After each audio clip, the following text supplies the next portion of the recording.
বাইরে বক্স বাজছে, কিন্তু 18 বছরের ফালাকের কাছে মনে হচ্ছে সেটা তার মরণ ঘণ্টা। আয়নার সামনে বসে ফালাক ফুপিয়ে কাঁদছে। গালের কাজল চোখের জলে মিশে একাকার হয়ে গেছে। বাবা মা মরা এতিম মেয়ে ফালাক। বড় ভাই আর ভাবির সংসারে সে বড় হয়েছে ঠিকই, কিন্তু আজ বুঝলো সে আসলে তাদের কাছে কেবল ছিল একটি পণ্য। ভাইয়া, তুমি এই কয়েকটা টাকার জন্য আমাকে ওই লোকটার হাতে তুলে দিচ্ছ, যে লোকটা ডিভোর্সি, যার বয়সের সাথে আমার কোনো মিল নেই। লোকে বলে সে বড় মাস্তান, সবাই তাকে ভয় পায়। আমি ওই বাড়িতে গিয়ে বাঁচব তো? ফালাকের বড় ভাই ঘরের এক কোণে বসে মির্জা বাড়ি থেকে পাঠানো টাকার বান্ডিলগুলো গুছিয়ে রাখছে। তার চোখে কোনো অনুশোচনা নেই, আছে শুধু লোভের তৃপ্তি। চুপ কর ফালাক, কপাল করে এমন ঘরে বিয়ে হচ্ছে তোর। সে মস্তানি করুক আর যাই করুক, তার অনেক টাকা। এই যে গয়নাগুলো পরেছিস, এগুলো সব ওদের বাড়ি থেকে পাঠিয়েছে। তোর ভাবি আর আমি তোকে আর কতদিন খাওয়াবো? এখন নিজের পথ নিজে দেখে নে।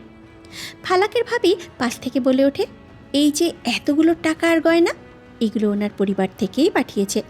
এই অভাবের সংসারে তুই থাকলে আমাদের না খেয়ে মরতে হতো। যা, ঠিকমতো তৈরি হয়ে নে। ফালাক এই বিয়ে করতে চায় না। তার জীবনটা যে শেষ হয়ে যাবে। ছোট থেকে খুব বড় কষ্টে বড় হয়েছে সে। 32 বছর বয়সী সাদ মির্জা তার কামরায় বসে সিগারেট টানছে।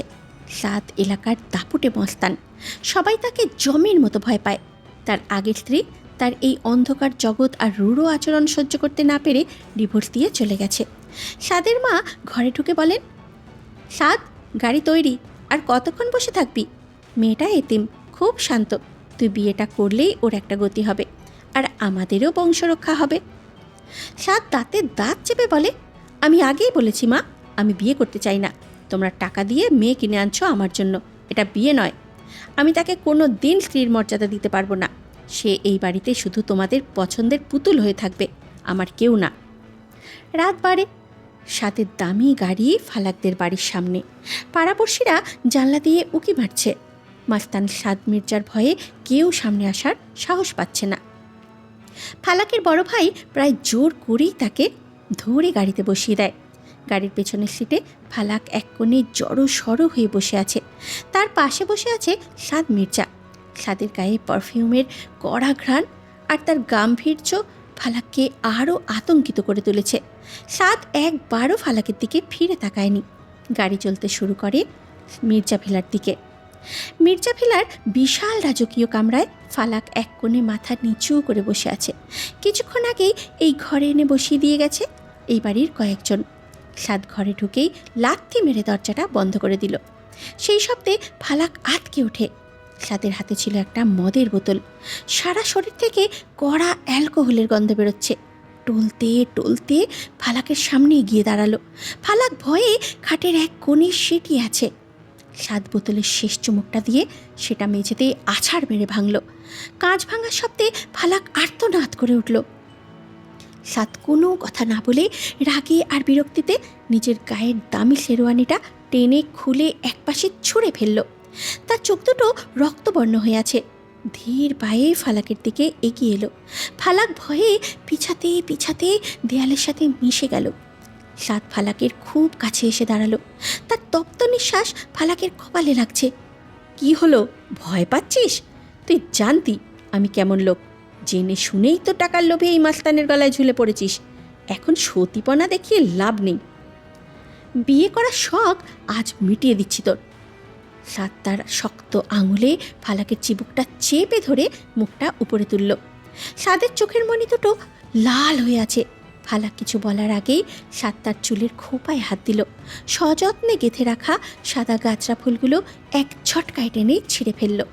কয়েকটা ফুল ছিঁড়ে ফালাকের কোলের উপরে পড়ল, বাকিগুলো ছড়িয়ে গেল বিছানায়। খোঁপাটা আলগা হয়ে ফালাকের পিঠময় তার ঘন কালো চুল ছড়িয়ে পড়ল। হ্যাঁচকা টানে ফালাকের ব্লাউজের বোতামগুলোতে হাত দিল। ফালাক ছটফট করছে। সাদ এক নিমেষেই উপরের বোতামগুলো ছিঁড়ে ফেলল। ফালাকের কান্নার শব্দ সাদের কানে পৌঁছাচ্ছে না। মাথায় তখন কেবল নেশা আর ঘৃণা কাজ করছে। কান্নার নাটক বন্ধ করো। তোমার মতো লোভী মেয়েদের আমি চিনি। বিয়ে করার যখন এতই শখ, তখন সেই শখ আমি আজ মিটিয়ে দিচ্ছি। বলেই সাদ প্রচণ্ড আক্রোশে ফালাকের উপরে ঝাঁপিয়ে পড়ল।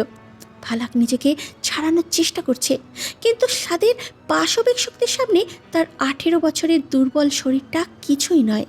ফালাকের আর্তনাদ ওই বদ্ধ ঘরের দেয়াল ভেদ করে বাইরে যাওয়ার কোনো পথ পেল না।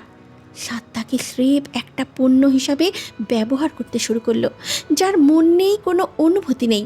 ফালাকের শাড়ির আঁচলটা অবজ্ঞার সাথে সরিয়ে দিল।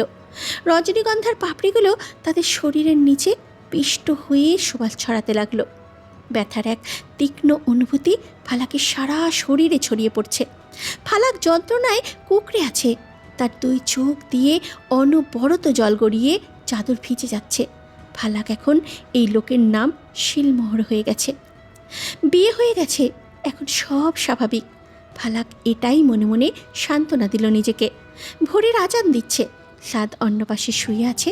ফালাক উঠে কোনো মতে চাদর পেঁচিয়ে ওয়াশরুমে চলে গেল। ঘন্টা খানিক পর একটা শাড়ি পরে বের হলো।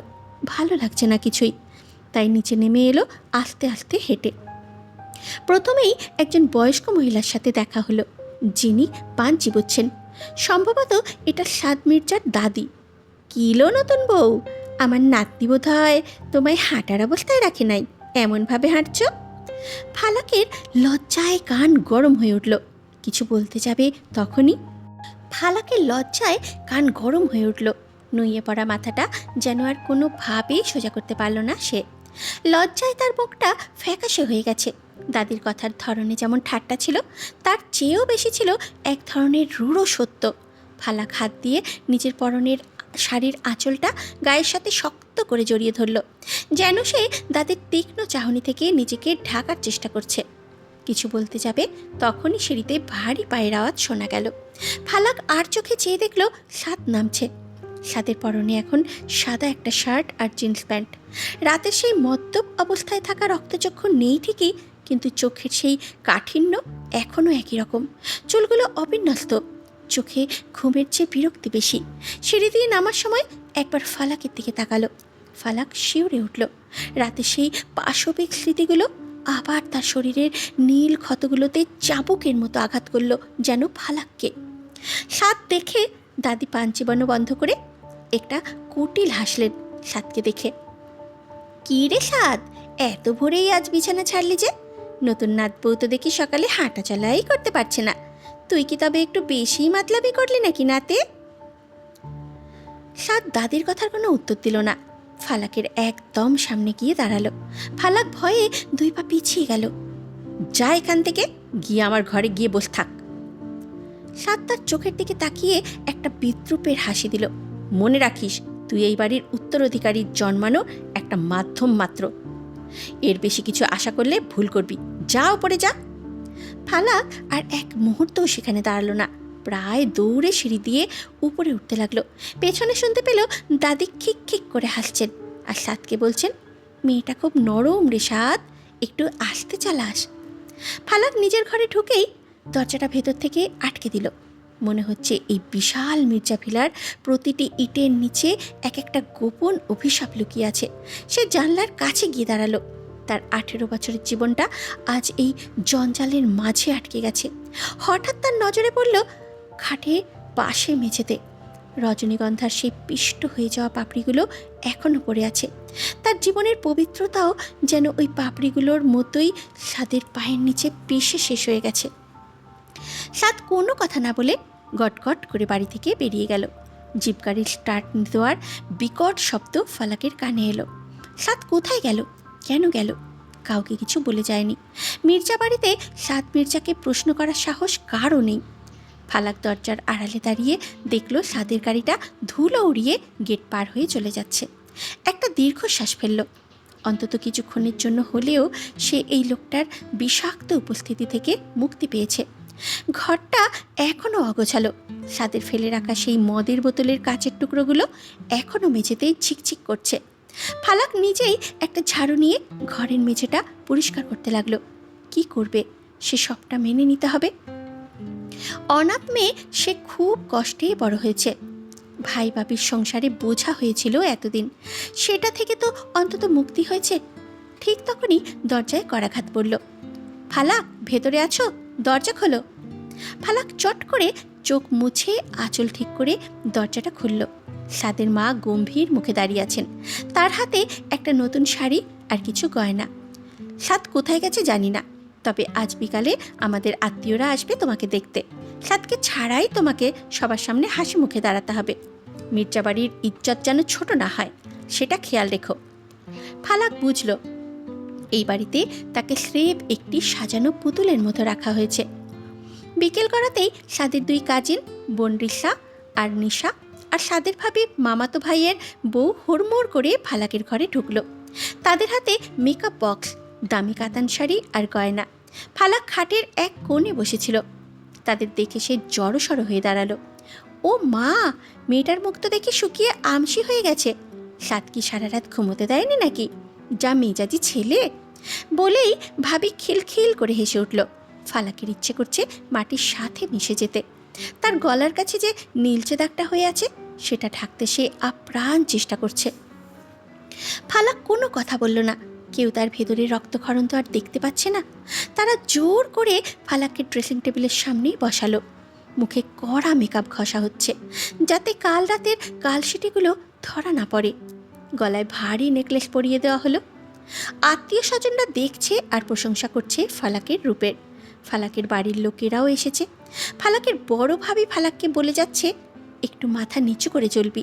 সাদের প্রথম বউটা খুব মুখে মুখে তর্ক করত, তাই তো সাধুকে লাথি মেরে বের করে দিয়েছে। ফালাক বলে উত্তর করেছে। হঠাৎ বাড়ির সদর দরজায় জিপ গাড়ির কর্কশ আওয়াজ শোনা গেল। সাদ ফিরেছে। সবাই চুপ হয়ে গেল। সাদের হাতে একটা ব্যান্ডেজ, শার্টের কলারে রক্তের ছিটা। ড্রয়িং রুমে ঢুকেই সবার সাজগোজ আর ফালাককে দেখে থমকে দাঁড়ালো। চোখে বিরক্তি। এই সঙ্গের নাটকের মানে কি? তোমরা পুতুল নিয়ে সাজ সাজ খেলছ? ফালাক, তুই এখনও এই লোকগুলোর সামনে দাঁড়িয়ে আছিস? উপরে যা। সাদের হুঙ্কারে পুরো ড্রয়িং রুমে পিন পতন নীরবতা নেমে এলো। উপস্থিত আত্মীয়রা ভয়ে একে অপরের দিকে তাকাচ্ছে। সাদের হাতের ব্যান্ডেজ আর শার্টের কলারে ছোপ ছোপ রক্তের দাগ দেখে ফালাকের কলিজা যেন শুকিয়ে এলো। সাদ আবার গর্জে উঠল, কি হলো? কানে কথা যায় না? বলেছি না উপরে যা। ফালাক আর এক মুহূর্তও দাঁড়ালো না। ভারী শাড়ি আর গয়নার ভার সামলে প্রায় দৌড়ে সিঁড়ি দিয়ে উপরে নিজের ঘরে চলে গেল। ঘরে ঢুকে দরজাটা আলতো করে লাগিয়ে দিয়ে বুক ভরে শ্বাস নিতে লাগলো। হার্টবিট এত দ্রুত চলছে যে সে নিজের কানেই সেই ধকধক শব্দ শুনতে পাচ্ছে। মিনিট দশকের মধ্যেই সিঁড়িতে পরিচিত ভারী বুটের আওয়াজ পাওয়া গেল। সাদ আসছে। ফালাক ভয়ে খাটের এক কোণে জড়সড় হয়ে বসে রইল। সাদ লাথি দিয়ে দরজাটা খুলল। চোয়াল শক্ত, কপাল থেকে ঘাম ঝরছে। গট গট করে ড্রেসিং টেবিলের সামনে গিয়ে দাঁড়ালো। আয়নায় ফালাকের পরিপাটি সাজ আর গয়না পরা প্রতিচ্ছবি দেখে সাদ একটা তাচ্ছিল্যের হাসি দিল। কি রে, বেশ সেজেছিস তো। বাড়িতে কেউ আসার কথা শুনলেই কি তোর রূপ এইভাবে ফেটে পড়ে? নাকি ভাবছিস আমাকে খুশি করতে না পারলেও মেহমানদের দেখিয়ে নিজের দাম বাড়াবি? তোর ভাই কি তোকে শিখিয়ে দিয়েছে কিভাবে ঢং করে সাজতে হয়? ফালাক কাঁপতে কাঁপতে বলল, না, মার ভাবিরা জোর করে সাজিয়ে দিয়েছে। সাদ এক ঝটকায় ফালাকের কাছে চলে এলো। রক্তমাখা হাত দিয়েই ফালাকের গলার ভারী নেকলেসটা টেনে ধরল। খোল এসব, সরা এসব ঢঙের গয়না। সাদ নেকলেসটা এমনভাবে টানল যে ফালাকের নরম চামড়ায় লাল দাগ বসে গেল। ফালাক যন্ত্রণায় কোকিয়ে উঠল। সাদ নিজের রক্তাক্ত হাতে ফালাকের চুলের পিনগুলো হ্যাঁচকা টানে খুলতে শুরু করলো। ফালাকের কয়েকটা চুল পিনের সাথে ছিঁড়ে এলো। সাদের স্পর্শে কোনো মায়া নেই, আছে শুধু এক অদ্ভুত আক্রোশ, যেন বাইরের সব রাগ আর ক্লান্তি এই নিরীহ মেয়েটার উপরে। এবার সাদ ফালাককে ছেড়ে বিছানায় গিয়ে বসল। ভীষণ রাগ হচ্ছে, কেটে যায় কিছুক্ষণ। ফালাক ভয়ে এক পাশে বসে আছে। সাদের রক্তমাখা হাতের দিকে তাকিয়ে দেখল ফালাক। অনেক রক্ত ঝরছে। সাদের হাতের ব্যান্ডেজ ভিজে টকটকে লাল রক্ত চুইয়ে মেঝেতে পড়ছে। ফালাক ভয়ে ভয়ে খাট থেকে নেমে আলমারির পাশে থাকা ফার্স্ট এড বক্সটা খুঁজে বের করলো। খুব ধীরে পায়ে সাদের কাছে গিয়ে দাঁড়ালো। সাদ ফালাকের দিকে একবার আর চোখে তাকিয়ে কর্কশ স্বরে বলল, কি করতে এসছিস? তুই তোর কাজ কর, আমার সামনে ঘেসবি না একদম। ফালাক কিছু না বলে হাঁটু গেড়ে সাদের পাশে মেঝেতে বসলো। হাত কাঁপছে। ফালাকের এত রক্ত দেখে ভালো লাগছে না। সাদকে অবাক করে দিয়ে ফালাক খুব সাবধানে সাদের রক্তমাখা হাতটা নিজের হাতের উপরে নিল। হাত ছাড় বলছি, কি ভাবছিস তুই? এই সেবা করে আমার মন গলাবি? তোর ভাই তোর যে রেট ফিক্স করেছে তার চেয়ে 1 পয়সা বেশি আমি তোকে দেব না, সর এখান থেকে। ফালাক উত্তর দিল না, পরম যত্নে পুরনো ব্যান্ডেজটা খুলতে শুরু করলো। ফালাক আস্তে করে টানলো ব্যান্ডেজ। সাত যন্ত্রণায় একটা শব্দ করে দাঁতে দাঁত চেপে ধরল। একটু সহ্য করুন, অনেক রক্ত বের হচ্ছে। এইভাবে ফেলে রাখলে ঘা হয়ে যাবে যে। ফালাক কটন দিয়ে ক্ষতস্থানটা ড্রেসিং করতে লাগলো। সাদের মতো শক্তপোক্ত মাস্তানও ফালাকের এই হাতের ছোঁয়ায় মুহূর্তের জন্য স্তব্ধ হয়ে গেল।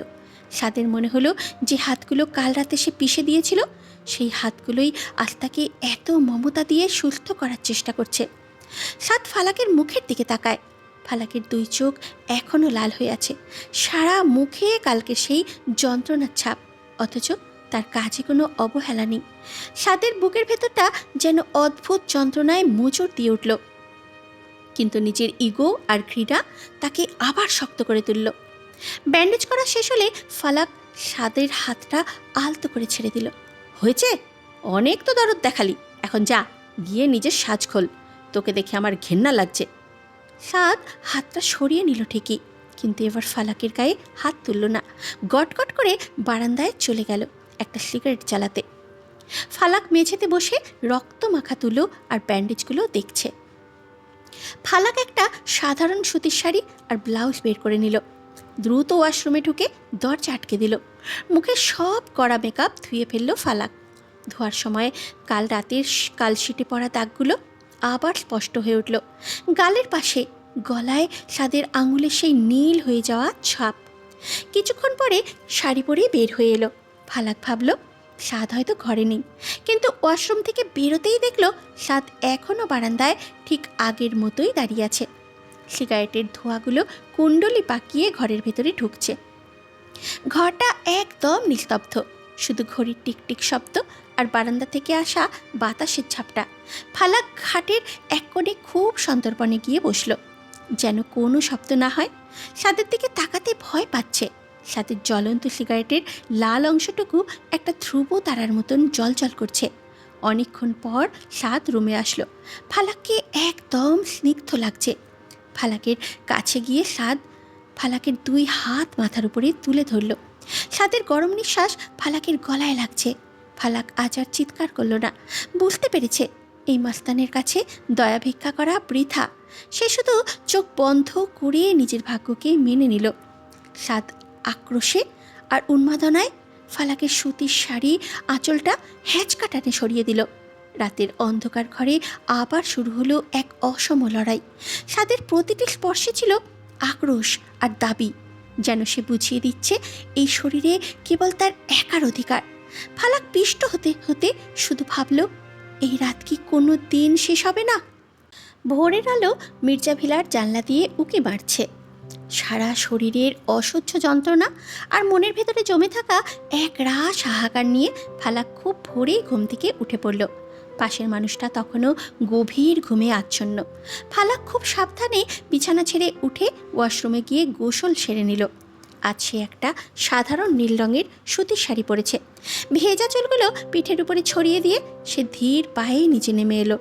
পুরো বাড়ি তখনও নিস্তব্ধ। মির্জা বাড়ির কেউ এখনও ঘুম থেকে ওঠেনি। রান্নাঘরে গিয়ে ফালাক দেখল কাজের লোকগুলোও আসেনি। নিজেই আঁকটা মেখে রুটি বেলতে শুরু করলো। নরম হাতগুলো রুটি বেলার সময় কাঁপছিল ঠিকই, কিন্তু সে নিজেকে ব্যস্ত রাখতে চাইল। ফালাক যখন রুটিগুলো সেঁকছিল তখন সাদের মা আর সাদের কাকি রান্নাঘরের সামনে দিয়ে যাচ্ছিলেন। ফালাককে দেখে ওনারা অবাক হয়ে থমকে দাঁড়ালেন। ও মা, ফালাক, তুমি এই সাত সকালে উঠে পড়লে যে মা? আর এসব কি করছো? রুটি বানাচ্ছ কেন তুমি? বাড়িতে তো লোক আছে এসব করার জন্য। ঠিকই তো, নতুন বউ তুমি, এত তাড়াতাড়ি রান্নাঘরে ঢোকার কি দরকার ছিল? শরীরটা তো তোমার ভালো লাগছে না মা, মুখটা অমন ফ্যাকাশে হয়ে আছে। ফালাক মাথা নিচু করে রুটি সেঁকতে সেঁকতে ম্লান হাসল। না মা, ঘুম ভেঙে গেল তো, তাই ভাবলাম আপনাদের সবার জন্য নাস্তাটা আমিই তৈরি করি, কাজ করলে ভালো লাগে। লক্ষ্মী মেয়ে তুমি। ফালাক বুঝল এই বাড়ির বড়রা তাকে মায়া করছে, তবে উপরতলায় যে মানুষটা আছে তার মায়ার কোনো চিহ্ন নেই। চুপচাপ রুটিগুলো হটপটে রাখতে লাগলো। সাদের মা আর কাকি শাশুড়ির সাথে নাস্তার আয়োজন শেষ করে ফালাক আর নিচে দাঁড়ায় না, ওপরতলায় নিজের রুমে ফিরে এলো। ঘরে ঢুকে দেখলো ঘরটা সেই আগের মতোই অগোছালো হয়ে আছে। সাদ এখনও গভীর ঘুমে আচ্ছন্ন, বিছানার একপাশে অঘরে ঘুমিয়ে আছে। গায়ের চাদরটা অর্ধেক মেঝেতে লুটিয়ে পড়েছে। ফালাক খুব সাবধানে পা টিপে টিপে ঝাড়ু হাতে নিল। মেঝের ধুলো আর সাদের ফেলে রাখা সিগারেটের ছাই সব কিছু সে পরম ধৈর্যে পরিষ্কার করতে লাগলো। রুম ঝাড়ু দেওয়া শেষ করে আলতো করে সাদের গায়ে চাদরটা টেনে ঠিক করে দিল। লোকটা যখন জেগে থাকে তখন সে এক জ্বলন্ত আগ্নেয়গিরি, কিন্তু ঘুমের ঘোরে তার চোখে মুখে এক অদ্ভুত প্রশান্তি, যা ফালাককে ক্ষণিকের জন্য অবাক করল। এরপর ফালাক বারান্দায় গিয়ে দাঁড়ায়।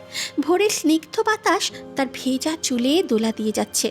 সামনের বিশাল বাগানে শিশির ভেজা ঘাস আর দূরে রাস্তায় ব্যস্ততা, সবই যেন এক অদ্ভুত নিস্তব্ধতায় মোড়া। ফালাক রেলিং ধরে দাঁড়িয়ে রইল। তার চোখে শূন্যতা। কাল পর্যন্ত সে ছিল তার ভাই বাবির আশ্রয়ে এক বোঝা, আর আজ সে এই বিশাল অট্টালিকার এক বন্দিনী। পেছনে ঘরে ভেতরে সাদ এখনও ঘুমিয়ে। ফালাক জানে এই মানুষটা জেগে উঠলেই আবার শুরু হবে তার শাসন, তার ঘৃণা আর অবজ্ঞার সুর।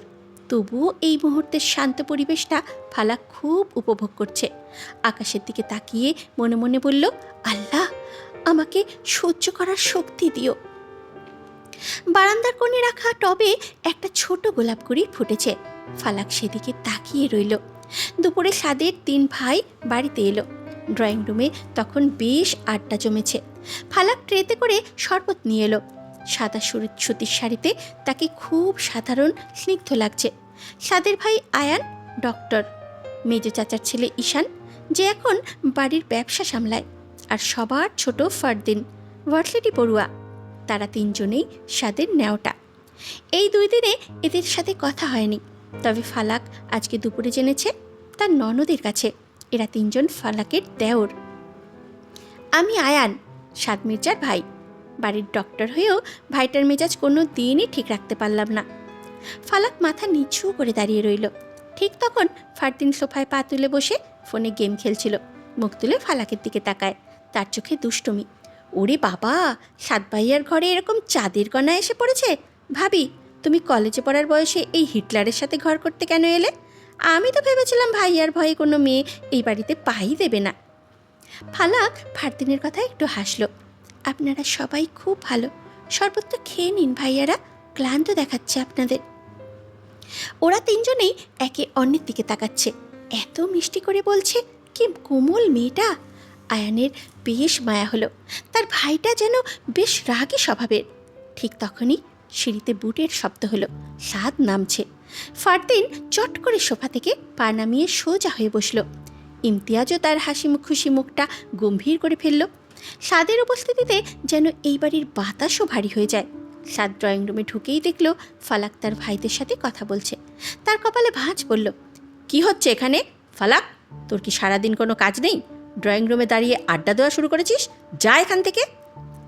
আয়ান বাধা দিয়ে বলল, আরে ভাইয়া, আমরা তো ওর সাথে পরিচিত হচ্ছিলাম। ও তো এখনও আমাদের বোন। ও তো এখন আমাদেরও বোন। সাদ কোনো কথা না বলে ফালাকের দিকে তীব্র চোখে তাকালো। সাদ একটা সোফায় পা ছড়িয়ে বসল।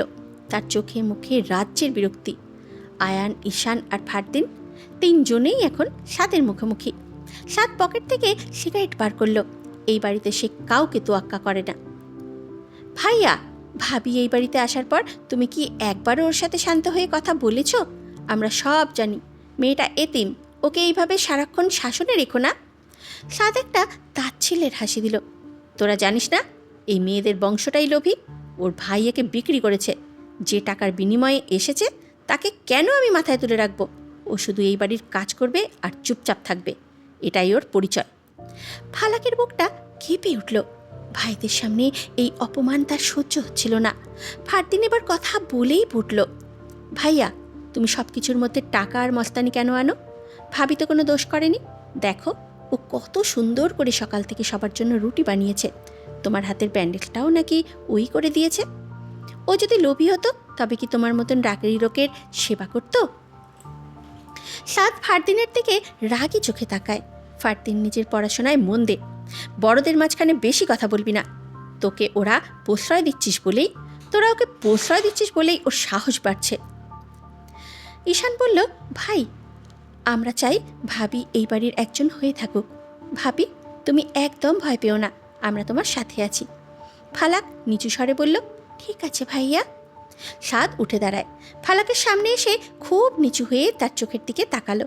ফালাক ভয় পেয়ে দ্রুত দৌড়ে গিয়ে রান্নাঘরে চলে গেল। আয়ান দীর্ঘশ্বাস ফেলল। বুঝল সাদকে বোঝানো অসম্ভব। সাদ গটগট করে বাইরে বেরিয়ে গেল। রাতের ডাইনিং বিশাল টেবিলের এক প্রান্তে বসে আছেন সাদের বাবা।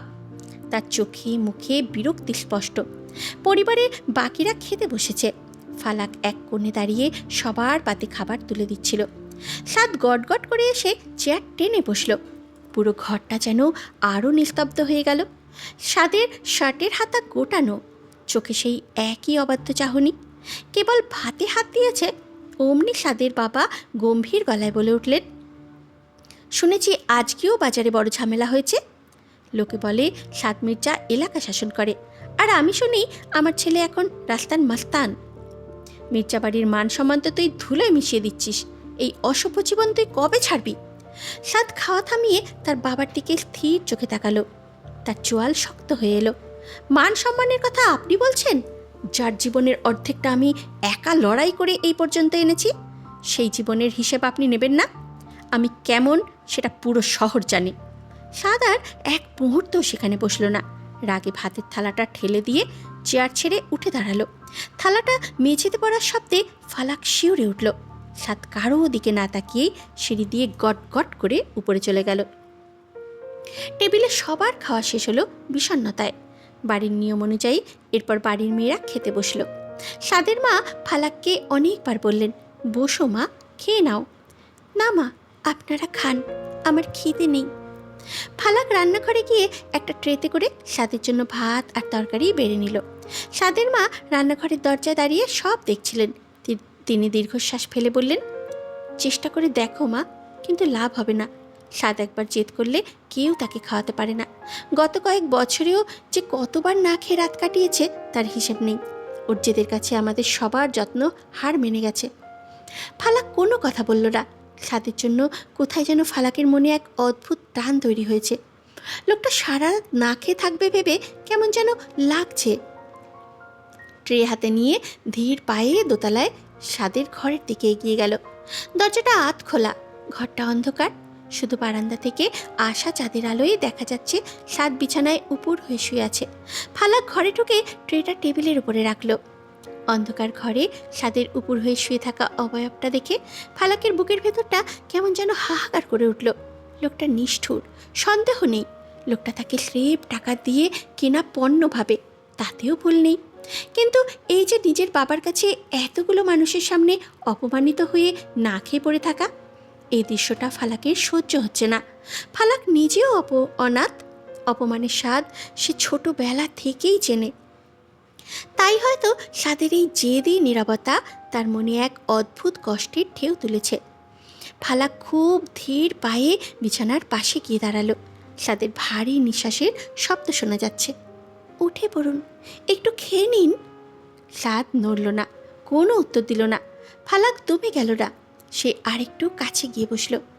বাবার উপর রাগ না করে খেয়ে থাকলে, বাবার উপরে রাগ করে না খেয়ে থাকলে শরীরের ক্ষতি আপনারই হবে। রাত বাড়ছে, শরীরটা তো এমনিতে ভালো নেই, তার উপরে হাতে চোট। তোকে কে আসতে বলেছে এখানে? দরদ দেখাতে এসেছিস? বলেছি না আমার সামনে আসবি না। সাদ এক ঝটকায় উঠে বসল। অন্ধকারেও তার চোখ দুটো জল জল করছে। দেখল ফালাক ভয়ে পিছিয়ে না গিয়ে বরং খাবার হাতে তার সামনেই বসে আছে। আপনার মা বললেন আপনি অনেক রাত না খেয়ে থাকেন, অন্তত 2 লোকমা খেয়ে নিন, তারপরে যা ইচ্ছে হয় আমাকে বলবেন, আমি শুয়ে নেব। সাদ অবাক হয়ে ফালাকের মুখের দিকে তাকিয়ে রইল। এই মেয়েটার চোখে ভয় আছে, কিন্তু তার চেয়েও বেশি আছে এক গভীর মমতা, যে মমতা সাদ এই পাথরে মির্জা ভিলাতে বহুদিন পায়নি। সাদ ফালাকের হাত থেকে প্লেটটা নিতে চাইল না। ফালাক নিজে হাতে একটা লোকমা মেখে স্বাদের মুখের কাছে ধরল। স্বাদের চোয়াল শক্ত হয়ে এলো। একবার ফালাকের চোখের দিকে তাকালো, তারপরে যেন নিজের অজান্তেই মুখ খুলল। স্বাদ প্রথম লোকমাটা মুখে নিতেই ফালাকের ঠোঁটের কোণে খুব সূক্ষ্ম একটা হাসির রেখা দেখা দিল। স্বাদের মতো একজন পাষাণ হৃদয়ের মানুষ আজ তার থেকে এক 14 বছরের ছোট মেয়ের জেদের কাছে হার মারল। স্বাদ নিঃশব্দে খাচ্ছে, আর ফালাক পরম যত্নে তাকে খাইয়ে দিচ্ছে। খাওয়া শেষ করে স্বাদ মুখ ফিরিয়ে নিয়ে শুয়ে পড়ল। ফালাক ট্রে নিয়ে উঠে দাঁড়ালো। এই যে আজ রাতে লোকটা খালি পেটে ঘুমাবে না, এটাই ফালাকের মনে এক অদ্ভুত শান্তি এনে দিল। রান্নাঘর থেকে খালি প্লেটটা ধুয়ে গুছিয়ে রাখতে রাখতে ফালাকের মনের উপরের থেকে যেন মস্ত বড় একটা পাথর নেমে গেল। নিজের জন্য যতটা না খারাপ লাগছিল তার চেয়েও বেশি শান্তি লাগছে এই ভেবে যে অন্তত লোকটা আজ রাতে খালি পেটে ঘুমাবে না। ফালাক যখন সিঁড়ি দিয়ে উপরে উঠছিল তখন সে খেয়ালই করেনি রান্নাঘরের পাশের অন্ধকার দেয়াল ঘেঁষে স্বাদের মা দাঁড়িয়ে আছেন। তিনি আড়াল থেকে পুরো দৃশ্যটা দেখেছেন। স্বাদের মা আজ নিজের চোখকেও বিশ্বাস করতে পারছেন না। যে ছেলেকে গত কয়েক বছরে হাজার বার সাদাসাদি করেও অভিমানে খেত না, সেই জেদি ছেলেটা ফালাকের হাতের ছোঁয়ায় আজ খেয়ে নিল। স্বাদের মায়ের চোখের কোণে আনন্দ আর স্বস্তির জল চিকচিক করে উঠল। ফালাক ঘরে ঢুকে দেখল স্বাদ বারান্দার দিকে মুখ করে শুয়ে আছে। রুমের লাইট বন্ধ, শুধু বারান্দা দিয়ে আসা চাঁদের মৃদু আলোয় ঘরটা কেমন মায়াবী হয়ে আছে। ফালাক খুব সন্তর্পণে বিছানার এক কোণে গিয়ে শুয়ে পড়ল। অনেকক্ষণ পর অন্ধকারের নিস্তব্ধতা ভেঙে স্বাদ পাশে ফিরে শুল। ফালাক ভাবল স্বাদ হয়তো ঘুমিয়ে পড়েছে, কিন্তু হঠাৎ এক হ্যাঁচকা টানে ফালাককে নিজের বুকের খুব কাছে টেনে নিল। স্বাদের শরীরের পুরুষালী গন্ধ ফালাকের নাকে আছড়ে পড়ল। ফালাক ভয়ে স্বাদের বুকের উপরে ছোট দুটি হাত দিয়ে বাধা দেওয়ার চেষ্টা করল, কিন্তু স্বাদের পাশবিক শক্তির সামনে সেই চেষ্টা ছিল বালির বাঁধের মতো। তোর এই মায়া, এই চোখের জল সবই কি আমাকে বশ করার কৌশল? আমি বলেছিলাম না তুই এই বাড়িতে কেন আছিস সেটা ভুলবি না। স্বাদ ফালাকের কোনো প্রশ্নের উত্তরের অপেক্ষা করল না। তার শক্ত আঙুলগুলো ফালাকের ব্লাউজের বোতামে গিয়ে ঠেকল। ফালাক শিউরে উঠল। স্বাদের আঙুলগুলো যেন এক একটি আগুনের গোলার মতো তার শরীরে বিঁধছে। একে একে সব কয়েকটি বোতাম খুলে ফেলল স্বাদ। ফালাক দুই হাত দিয়ে নিজেকে ঢাকার চেষ্টা করল, কিন্তু স্বাদের আক্রোশ মেশানো অধিকারবোধ আজ অন্য মাত্রায়। স্বাদ ফালাকের ঘাড়ের কাছে নিজের মুখটা ডুবিয়ে দিল। তার তপ্ত নিঃশ্বাস ফালাকের গলার সেই কালশিটে পড়া দাগগুলোতে আছড়ে পড়ছে। আজ রাতে স্বাদের মধ্যে কোনো ঘৃণা ছিল না, ছিল এক আদিম উন্মাদনা, যেন ফালাকের শরীরের প্রতিটা ইঞ্চি দখল করে নিতে চায় সে। ফালাক যন্ত্রণায় আর লজ্জায় চোখ বন্ধ করে ফেলল। সেই গভীর অন্ধকারে ফালাকের কান্নার শব্দ আবার ঘরের দেয়ালে প্রতিধ্বনিত হতে লাগলো, যা বাইরে যাওয়ার কোনো পথ পেল না। স্বাদ তাকে আবারও বুঝিয়ে দিল যে মায়া আর মমতা যাই থাকুক না কেন, রাতের শেষে সে কেবল স্বাদের তৃষ্ণা মেটানোর এক সামগ্রী মাত্র। অন্ধকার ঘরটা যেন আরও বেশি ভারী হয়ে উঠল স্বাদের তপ্ত নিঃশ্বাসে। স্বাদের মধ্যে আজ কোনো ধীর স্থিরতা নেই কোনো দয়া। ফালাকের শরীরের প্রতিটি ভাঁজে সে যেন নিজের আধিপত্যের সিলমোহর রেখে দিতে চাইছে। স্বাদের শক্ত ঠোঁটগুলো ফালাকের গলায়, কাঁধে আর বুকে আছড়ে পড়ছে এক প্রলয়ঙ্করী ঝড়ের মতো।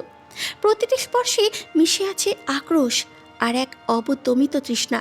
ফালাক অসহায়ের মতো বিছানার চাদরটা খামচে ধরে আছে।